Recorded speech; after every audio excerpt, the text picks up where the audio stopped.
સુરતના અડાજણ વિસ્તારમાં નવનિર્માણ થતી હોસ્પિટલના પ્રોજેક્ટ વખતે અચાનક જ દિવાલ ધરાશાયી થવાની દુર્ઘટના સામે આવી છે। સદનસીબે આ ઘટનામાં કોઈ જાનહાનિ થઈ નથી, પરંતુ માટી પુરાણ કરવામાં આવી રહ્યું છે।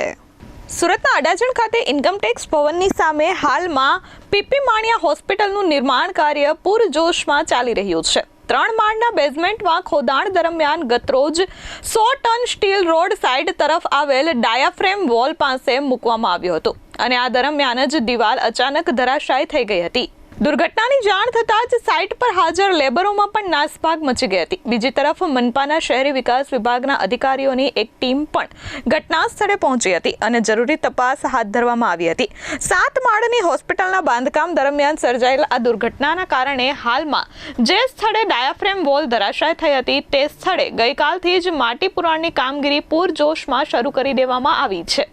અત્રે ઉલ્લેખનીય છે કે આજે બપોર સુધીમાં અંદાજે 150 જેટલી ટ્રકો દ્વારા માટીનું પુરાણ કરવામાં આવ્યું છે। ધર્મેશ પટેલ, આ જે ઘટના છે તે ગઈકાલે સાંજે 5:30 વાગ્યે ડાયાફ્રામ વોલ જે છે એ 10 મીટરની લંબાઈમાં આગળના રોડ સાઈડના ભાગેથી પડી જવા પામેલ છે।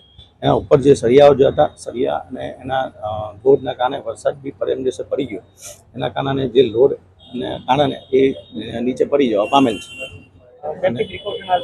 અત્યારે સેફ્ટી પ્રિકોશન માટે આપણે માટી ફિલિંગ કરીને અહીંયા બાકીની જે 2 સાઈડો જે છે એમાં આપણે માટી ફિલિંગ કરીને સ્લોપમાં માટી ફિલિંગ કરીને સ્ટ્રક્ચરને સેફ કરવા સ્ટેજ ઉપર લાવીએ છીએ।